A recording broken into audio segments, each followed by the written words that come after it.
Hey guys, this is 10 Points to Ponder, where we like to talk about all the things that get you canceled. Today I am filming from San Raimundo, Guatemala, where for the last couple of days and throughout this week, we've been building a house for a family that's been waiting for a house for about 2 years. And so far it's been an awesome blessing to take this trip to Guatemala, which has been an amazing sort of circumstance that just I happened to be available for the opportunity and was able to take it. And so far it's been a tremendous blessing. And so I want to just talk about the importance of doing something like this as a man and as a believer, and talk about it in terms of these big categories: race, politics, Jesus, and manhood. So when we think about race, I think one of my last videos I talked about the importance of understanding Genesis 1:27, that he has made us all in his image. Whether we are Americans or not, no matter what sort of way that we look, we can be tall, short, we can be of different ethnic backgrounds, we can have different cultural history, and yet he has made us all in his image. And it is so humanizing to be a part of helping someone else.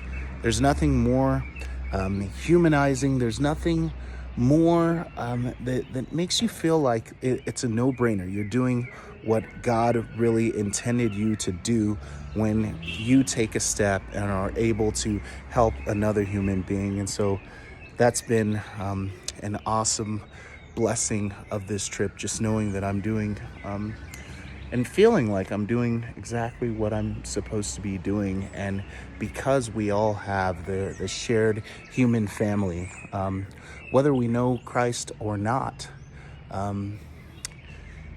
we get to participate in that, irrespective of whatever race. And even now with the team, I've got people of all different races and ethnic backgrounds represented.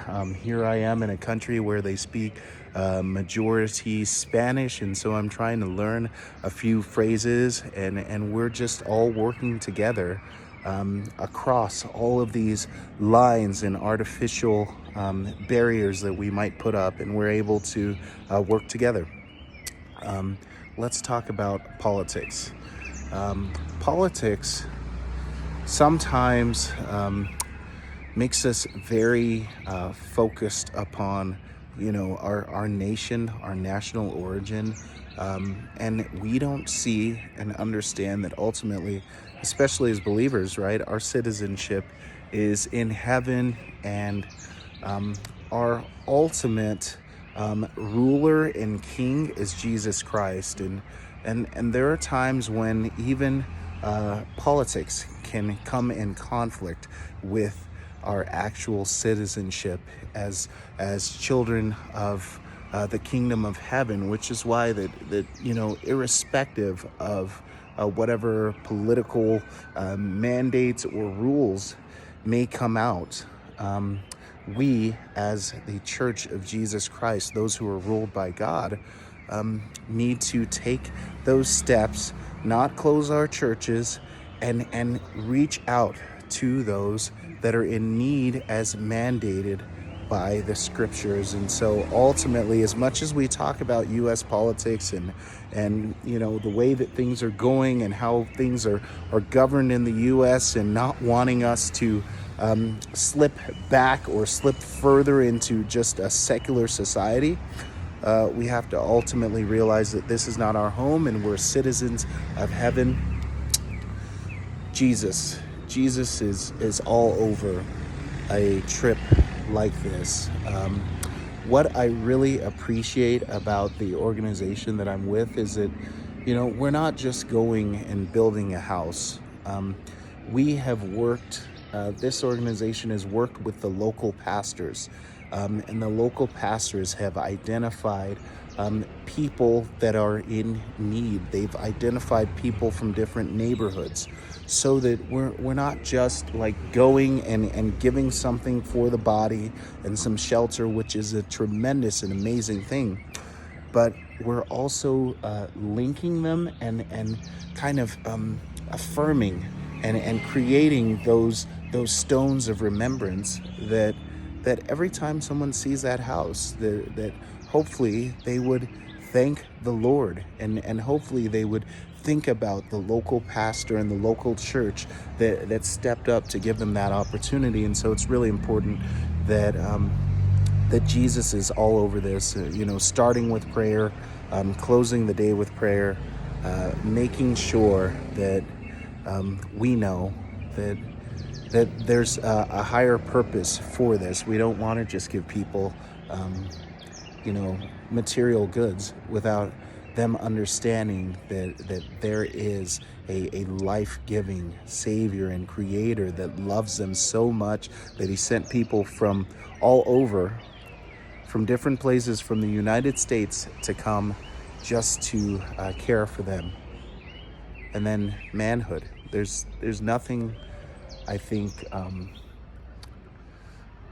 that as a man we should be doing more so than showing and utilizing what God has given us as men, this strength. I'm always impressed. We have some guys that run a landscaping company. We've got another construction guy, and then we've got other guys who are exerting themselves in a positive way, exerting themselves in a way that they are building something. As I talked about earlier in the video, one of the things that a man does is he creates an order for human flourishing.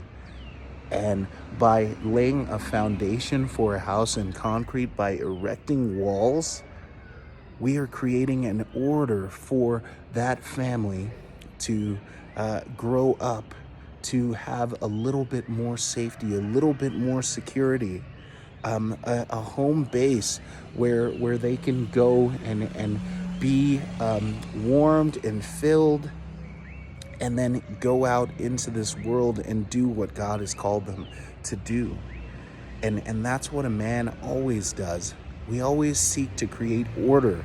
We build, we don't dismantle or destroy. We build, we improve. And there's nothing more manly than going out and building something. And as you listen to this video, I want you to start thinking about things in your life that may be in disrepair, things in your life that need to be built, things that as a man, God is calling you to create an order for, so that others may flourish, not for yourself, but so that others may flourish. And so with that, let me know what your thoughts are. Please like, comment, subscribe, share this video. My name's Ali Schwaga. This has been 10 Points to Ponder.